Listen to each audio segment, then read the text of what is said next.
Hello, good morning. मी माझी सखे. चला तर मॉर्निंगची सुरुवात पहिली पक्ष्यांना खाऊ घातलेलं आहे आणि कसे छान पक्षी येऊन बसलेत बघा.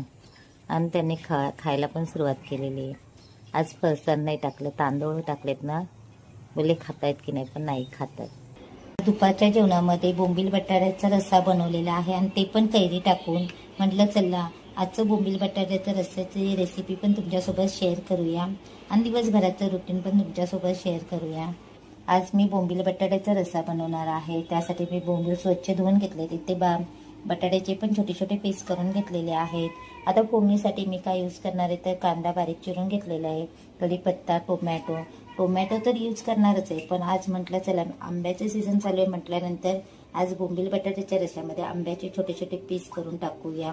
कोथिंबीर घेतलेली आहे आणि जो रेग्युलर वाटण असतं ना ते पण यूज करणार आहे. मी पातेलं तापत ठेवलेलं आहे आणि त्याच्यामध्ये आता तेल टाकलेलं आहे. तेल थोडं मी जास्तच टाकले. आता जर आणि कढीपत्ता पहिलं फोडणीला टाकते. कांदा आणि कढीपत्ता टाकलेला आहे. आता त्यासोबत मी लगेच बोंबील जे भिजत घातलेले होते ते पण मी फ्राय करून घेणार आहे. म्हणजे जेवढं कांदा फ्राय होईल ना त्याच्यासोबत बोंबील पण फ्राय होतील. म्हणजे बोंबीलमध्ये जो वैस वास असतो ना तो पूर्ण निघून जाईल. छान परतून घेणार आहे मी कांद्यासोबत बोंबील पण छान परतले गेलेले आहेत. आता जो रेग्युलर वाटण असतं ना तो मी फक्त एकच चमचा टाकते. आता जे रेग्युलर वाटण टाकले ते पण मी छान परतून घेते. वाटण पण परतलं गेलेलं आहे. आता त्याच्यामध्ये मी टोमॅटो टाकून घेते आणि टोमॅटो पण परतून घेते जेणेकरून ते सॉफ्ट होते. पण परतले गेलेले आहे. आता जे रेग्युलर मसाले असतात ते टाकून घेते मी. थोडीशी हळद टाकते, काळा मसाला टाकते. काळा मसाला हा मार्केटला सेल करते. गरम मसाला पण मी मार्केटला सेल करते. आणि आता पहिलं परतून घेते मी मसाल्यांमध्ये टोमॅटो आणि वरून जे मसाले टाकलेले आहेत ते पण आता परतून झालेले आहेत. आता मी जे बारीक बटाटा चिरून घेतलेला आहे ते पण टाकून घेते. आपल्या चवीनुसार मीठ टाकायचं. बटाटा असल्यामुळे थोडंसं मीठ आपलं रेग्युलरपेक्षा जास्त असेल. आणि पुन्हा एकदा परतून घेते. आता बोंबीलचा जेव्हा रस्सा बनवतो ना तेव्हा केव्हा झाकण ठेवायचं नाही, नाहीतर बोंबीलचा जे वास असतो ना तो आपल्यात राहतो. म्हणून झाकण न लावताच रस्सा होऊन द्यायचा. आता जेवढं पाणी पाहिजे तेवढंच मी आता ह्याच्यामध्ये ऍड करते.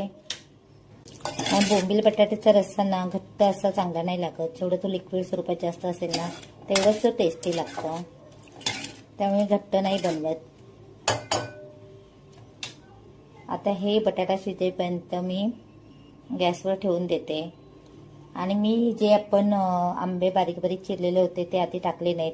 पूर्ण उकळी वगैरे आल्यानंतरच त्याच्यामध्ये आंबा टाकून घेणार आहे. रस्स्याला पण छान उकळी आलेली आहे. आता मी आंब्याचे बारीक बारीक पीस केलेले ते पण टाकते ह्याच्यामध्ये. आणि आणखीन 5 मिनिटं गॅसवरती हा रस्सा ठेवून देते. बोंबील बटाट्याचा रस्सा पण रेडी झालेला आहे. थोडीशी कोथिंबीर मी ऍड करते आणि गॅस बंद करते आणि एका प्लेटमध्ये काढून घेते. आपला बोंबील बटाटा रस्सा पण कैरी टाकून झालेला आहे. आता रस्सा झालेला आहे. आता चलाच्या ऑर्डरची पण मला तयारी करायची. बिर्याणी बनवायची आहे ना आणि मग ती द्यायची पण आहे लवकर. ऑर्डर आहे अर्धा किलोची. आता इथे मी वजन करून घेते. राईस एकदम परफेक्ट अर्धा किलो घ्यायचं आहे मला. मग राईस मी 500 ग्रॅम घेते. बरोबर अर्धा किलो मी राईस घेतलेला आहे, बासमती राईस. मी भिजत घालून ठेवलेला आहे. आमच्या जेवणाची पण तयारी झाली. आता लगेच ऑर्डरची तयारी करते. इथे चिकन आणलेलं आहे अर्धा किलो. हे इन्स्टंट बिर्याणी प्रेमिक्स मसाला आहे, जे मी मार्केटला पण विकते, पण सध्या मी महाडपुरतीच मर्यादित ठेवलेलं आहे. त्यामुळे काय ह्याची जास्त ॲड मी केलेली नाही आहे. पाणी बॉईल करायला ठेवलेलं आहे. पाण्याला पण छान अशी उकळी आली. आता मी लगेच राईस टाकून घेते त्याच्यामध्ये आणि परफेक्ट 7 मिनिटच फक्त बॉईल करून घेणार आहे. पण मॅरिनेट झालेलं आहे. आता त्याच्यावरती मी लगेच राईसचं लेअर देऊन घेते करून घेते आणि लगेच पॅक करून मग गॅसवर ठेवणार आहे. तिनं प्रोसेस करून घेतलेली आहे, डेकोरेशन पण केलेलं आहे. आता लगेच सिल्वर पेपरने पॅक करते. आणि मी जे कुठलाही पदार्थ बनवताना टायमिंग लावून ठेवत असते मोबाईलला, एकदम परफेक्ट टायमिंगनुसारच मी गॅस वगैरे बंद करते. मग आता टायमिंग लावून मी गॅसवर ठेवणार आहे. गॅसवर ठेवलेली आहे.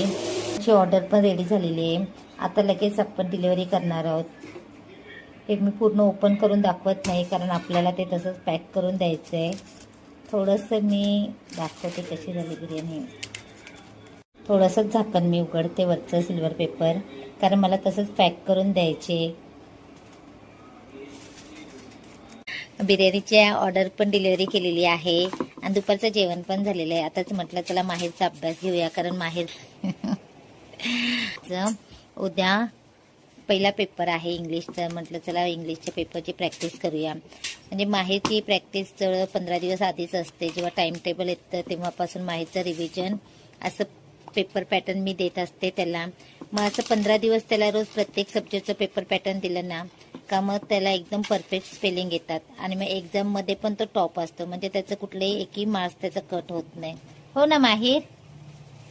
चला मग आता मम्माने पेपर पॅटर्न दिलेला आहे ना, आता तू सुरुवात कर चल अभ्यासाला.